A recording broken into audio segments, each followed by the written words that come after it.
Hey guys, welcome back to TTMR. We're back with me, Sean, Quinn, and our very special guest Zinx, and today we will be reviewing Where the Crawdads Sing, based on the best-selling novel under the same name, directed by Olivia Newman, most notable for her Netflix original film, First Match. From the best-selling novel comes a captivating mystery. This movie follows the story of an abandoned girl named Kaya, who is raising herself in order to survive after all her family leaves. To add on to this, she even has to raise herself in the dangerous marshlands of North Carolina. For years, rumors of the Marsh Girl haunted Barkley Cove, her town, leaving Kaya to grow up and be treated as an outcast. Drawn to two young men from town, she opens herself to a new and startling world. But when one of them is found dead, she is immediately cast by the community as the main suspect. As the case unfolds, the verdict as to what actually happened becomes more and more uncertain, threatening to reveal the many secrets that lay within the marsh. There was a lot that I want to talk about regarding this movie, but I'll try and keep it pretty short. Going into this film, I was given pretty minimal information and only really had the trailers at my disposal before actually going to watch it, since I hadn't read the book yet. However, I decided to give this movie a try since the trailers looked pretty good and it looked like it had good potential. So anyways, I'm in that theater intrigued of course, but also clueless on many other points of the story since I hadn't read the book beforehand. Watching this film, I felt like it started out pretty strong with a believable family that falls apart on screen, which I absolutely loved. It was when the movie progressed that my feelings toward the film started to mix. There were some parts that I thought were really good, but other parts that were a drag to get through as I started to lose some interest, so I almost started to feel bored in a sense. But what I can't bash it for is its ending. Seeing the verdict of the court case and then seeing Kaya and Tate growing old together, with Kaya dying and Tate holding up the necklace, revealing an incredible plot twist that Kaya did actually kill Chase, was such an incredible ending to the film. Overall, I thought this movie was alright, but it certainly had very strong attributes to it. I walked into this theater not expecting much from it, which was mostly due to a lack of knowledge going into it, since, like Sean, I hadn't read the book. But for those who don't know, the movie jumps between the past and the present during the duration of the film, conveying the events before the death of Chase and the court case on whether Kaya was guilty for his death. The plot twist in the film adds to the depth of the story, with the audience finding out that Chase was engaged while he was dating Kaya being an example of this. The courtroom scenes were a great element of the story since it added a sense of connection and anxiety to the movie, with the reading of the verdict being a great example of this. Although it's unfortunate that we never got to directly see the death of Chase on screen, I really loved the scene at the end of the film where Tate finally realizes what Kaya did after finding the necklace in her book. Personally, I was extremely excited to see this movie. It just seemed like something that I was really gonna enjoy.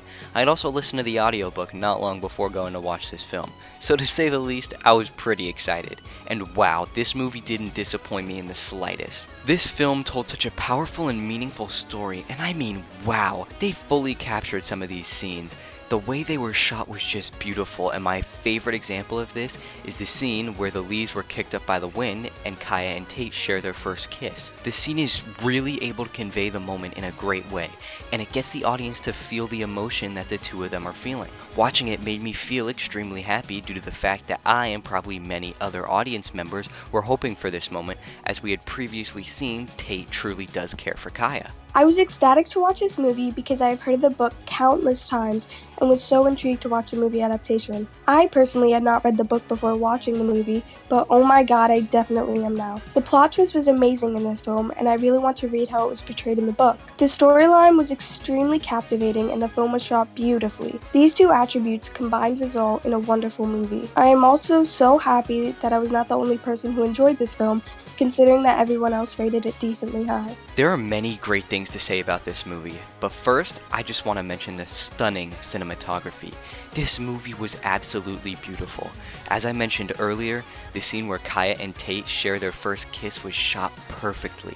The characters can make you feel emotion. Watching this film, you're gonna feel happy, sad, mad, and definitely shocked. I say it every time, but that's just such a good thing for a movie.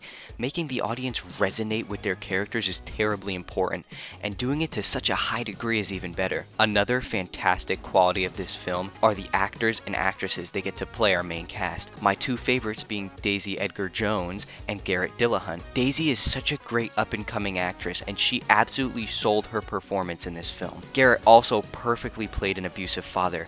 He made you feel sad for the family, almost like you were there witnessing it. His acting performance is amazing, and I highly recommend watching this film just to see the two of their performances. When coming together to decide on a score for this movie, we had a variety of good thoughts, but overall came to the conclusion that we enjoyed the film. Zinx and I rated this movie with a 9 out of 10, Max with a 9.5 out of 10, and Sean with an 8.5 out of 10. Combining these scores together, we get an average of 90%, which is a pretty reasonable score that reflects all of our thoughts on the film. It might have already become clear how there's a little gap between our ratings this time around, since all of us have different reasons for liking or disliking the movie. We have those such as Quinn, Max, and Zings who rated the film relatively high, scores being 9 out of 10 and above. And then there's myself who rated it an 8.5 out of 10. These high scores come by focusing on the very strong suits of the film, which of course regards the depth and relationships of the characters, the beautiful shots, and making the audience feel a clear way about the characters. For example, you have characters such as Chase, who I think literally anybody in the theater would absolutely love to punch in the face. I opted to go slightly lower, since I can absolutely see the strong suits of the film, but I can also realize some of the less strong things of the movie. Overall, this movie really wasn't a bad watch. You were able to follow the characters well, understand them, and feel sympathy and emotion for them. The story was well driven and paced, not moving too quickly or being too sluggish. If you haven't read the book before, I feel that this movie is a great adaptation of the award-winning novel. I recommend everyone should go and watch this movie. It's truly a captivating story, and I feel that anyone can easily get hooked into this one. So with that being said, that has been our review of Where the Crawdads Sing. Remember that this is just our opinion, so you don't necessarily have to believe everything that is said here. Come back soon for more reviews or browse existing ones on the channel. Make sure to check out our Twitter for sneak peeks and updates on future projects. We hope you all have an amazing rest of your day, and if you enjoyed, you could like and subscribe to help us out. Thank you guys so much for watching. Have a great day.